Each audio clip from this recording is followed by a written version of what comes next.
Hello students, today we will discuss about motion of a car on a circular level road, है ना। एक छोटा सा derivation होगा मैक्सिमम पॉसिबल वेलोसिटी के लिए और उसके अलावा एक्सप्लेनेशन भी। चलिए शुरू करते हैं आज का टॉपिक। मान लीजिए ये सर्कुलर रोड है। कैसा है सर्कुलर रोड? ऐसा तो होगा नहीं बेटा, ऊपर कैसे जाएगा? ऐसा रहेगा सर्कुलर रोड, है ना। ये सर्कुलर रोड है। इस सर्कुलर रोड पर एक कार मूवमेंट कर रही है। इस सर्कुलर रोड पर एक कार ऐसे मूवमेंट कर रही है। तो जब सर्कुलर रोड पर कार रहेगी तो कार का जो वेट रहेगा वो डाउनवर्ड रहेगा। किसकी तरफ? टुवर्ड्स द सेंटर ऑफ अर्थ, है ना। अब हम थोड़ा सा डायग्राम बनाते हैं, ध्यान दीजिए। ये कार है, ये कार इस डायरेक्शन में मूवमेंट कर रही है, ठीक। इस कार का जो फोर्स वेट रहेगा, इस कार का जो वेट है वो किस डायरेक्शन में? टुवर्ड्स द सेंटर ऑफ अर्थ। यहां पर मैं लिस्ट बनाता हूं कि कौन कौन से फोर्स लग रहे हैं, है ना। Forces acting on the circulating car, है ना, ऑन द कार। फर्स्ट क्या है? वेट ऑफ द कार, इसको हम कैसे लिखेंगे? W which is equal to mg। अब इसकी डायरेक्शन क्या रहेगी? Towards centre of earth. Earth का जो सेंटर है ना, ध्यान से देखिए। Acceleration due to gravity, weight of gravity, है ना। वेट या जो कार का वेट रहेगा वो किस डायरेक्शन में रहेगा? टुवर्ड्स द सेंटर ऑफ अर्थ। ये सेंटर ऑफ अर्थ की तरफ। क्लियर? इसको मैं रिप्रेजेंट करने के लिए देखो, अभी मैं रोड ऐसे रखा हूं, ये रोड है, ये इस डायरेक्शन में है। अब ऐसा हो जाएगा तो देखिए ये डायरेक्शन क्या बनी? इनवर्ट बनी ना।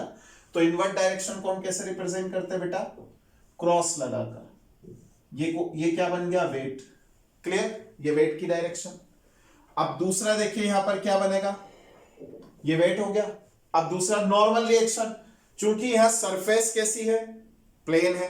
तो नॉर्मल रिएक्शन क्या रहेगा? इस प्लेन सरफेस के अपवर्ड, है ना। ये प्लेन सरफेस के अपवर्ड, ऊपर की तरफ। जब ऊपर की तरफ रहेगा तो आपकी तरफ से देखने पर बोर्ड के लिए कैसा रहेगा? आउटवर्ड। आउटवर्ड को हम डॉट से रिप्रेजेंट करते हैं। ये नॉर्मल रिएक्शन। यहां पर क्या लिखेंगे? Normal reaction. नॉर्मल रिएक्शन किस डायरेक्शन में? Normal reaction R, normally upward, normally upward to the plane of road. ठीक है ना। अब ध्यान दीजिए, यहां पर ध्यान से देखिए, ये सेंटर ऑफ सर्कुलर पाथ है। ये सेंटर बना सर्कुलर पाथ का, ये वाला, है ना, सेंटर बना। ये सेंटर बन गया। इस सेंटर के आउटवर्ड इस डायरेक्शन में, इस सेंटर के आउटवर्ड इस डायरेक्शन में कौन सा फोर्स लगेगा? इस डायरेक्शन में सेंट्रीफ्यूगल फोर्स। कौन सा? सेंट्रीफ्यूगल फोर्स, जिसे हम सूडो फोर्स भी कहते हैं। ठीक है ना। तीसरा क्या लगेगा? Centrifugal force. क्या करेगा ये सेंट्रीफ्यूगल फोर्स? देखो, जब हम कार में मूवमेंट कर रहे, कार में हम बैठे हैं, कार सीधी सड़क पे चल रही है, कोई टेंशन नहीं है। जैसे ही लेफ्ट टर्न लेती है हम राइट में झुकते हैं, या राइट में टर्न लेती है हम लेफ्ट में झुकते हैं। ऐसा होता है ना। बस यही तो सूडो फोर्स था, यही तो हमने पिछले टॉपिक में पढ़ा था। आप ऊपर आई बटन में देख सकते हैं। तो ये सेंट्रीफ्यूगल फोर्स, या क्या है तक सेंट्रीफ्यूगल फोर्स। इस सेंट्रीफ्यूगल फोर्स की वैल्यू क्या होगी? वही जो सेंट्रीपिटल फोर्स की होती है, mv square upon r। Clear? What is r? r is the radius of this circular track. इस सर्कुलर ट्रैक की रेडियस है r। आप देखिए यहां पर ये किस डायरेक्शन में है? Outward to the circular track, या रेडियली आउटवर्ड। क्या लिखेंगे इसको? Radially outward to the circular track, circular path. Next क्या बनेगा? नेक्स्ट है हमारे पास में फ्रिक्शन। बताइए फ्रिक्शन किस डायरेक्शन में रहेगा? देखिए ये सूडो फोर्स इसे बाहर खींचने की कोशिश करेगा, है ना, ये सूडो फोर्स इसे बाहर खींचने की कोशिश करेगा, ये सेंट्रीफ्यूगल फोर्स इसे बाहर खींचेगा। फ्रिक्शन इसके अपोजिट डायरेक्शन में इसे अंदर खींचने की कोशिश करेगा। इसका मतलब फ्रिक्शन की डायरेक्शन क्या रहेगी? Friction F equal to mu R किस डायरेक्शन में रहेगा? ये रेडियली इनवर्ड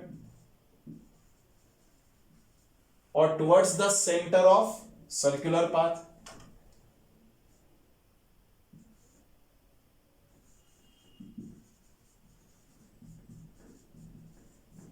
यहां तक जो कुछ भी कॉपी करना चाहते हो कर लो, इसके आगे हम शुरू करते हैं।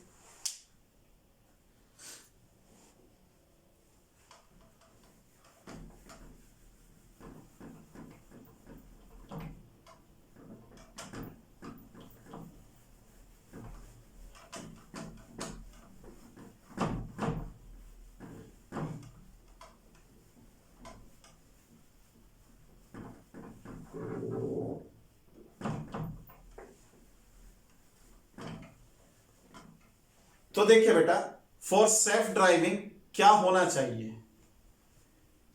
ये सर्कुलर पाथ है, ये सेंटर है ना। सूडो फोर्स इस डायरेक्शन में खींचेगा, अगर इस डायरेक्शन में खींचेगा तो ये सर्कुलर पाथ से बाहर जाएगा ऑब्जेक्ट, है ना, कार बाहर जाएगी। इस कार को पकड़ कर रखकर इसे सर्कुलर ट्रैक पर चलाने के लिए कौन सा फोर्स चाहिए? Friction force. तो what should be the condition? either friction less than FC और FC is less than friction। सीधा सा आंसर है। F जो होना चाहिए यानी FC जो होना चाहिए वो लेस देन होना चाहिए किससे? F से। तभी तो ये कार ऐसे मूवमेंट करेगी, तभी तो इसमें सेंट्रीपिटल फोर्स आएगा। देखो समझो, क्लियर है? तो FC कितना है? mv²/r लेस देन और equal to friction that is mu r। Clear? अब ये कंडीशन है, सोचो v की possible maximum velocity for self driving क्या हो सकती है? कि जब ये दोनों इक्वल हो जाए, बस इससे ज्यादा अगर हो गया तो ये बड़ा हो जाएगा, ये छोटा हो जाएगा, ठीक है ना। तो let us assume v equal to v0 be the possible maximum velocity, maximum speed of the car for self driving।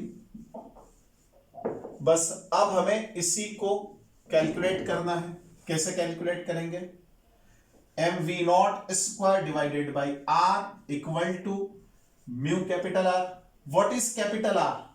R is equal to normal reaction which balances weight, that is R equal to, since R equal to mg, we get v0 square mv0 square upon R equal to mg, ये mu भी है, mu mg, m से m cancel, देखिए क्या बचा? v0 equal to v0 square equal to mu rg। Clear? अब इसी का आप स्क्वायर रूट निकाल दीजिए, आंसर आ गया v0 equal to root mu R G. This is the. तो चलिए आज का लेक्चर यहीं पर समाप्त होता है। नेक्स्ट वीडियो लेक्चर में हम इसके आगे की कहानी समझेंगे। इसके आगे हम देखेंगे motion of a car on a circular banked road, है ना, नीड ऑफ बैंकिंग को भी समझेंगे। Thank you for watching my video.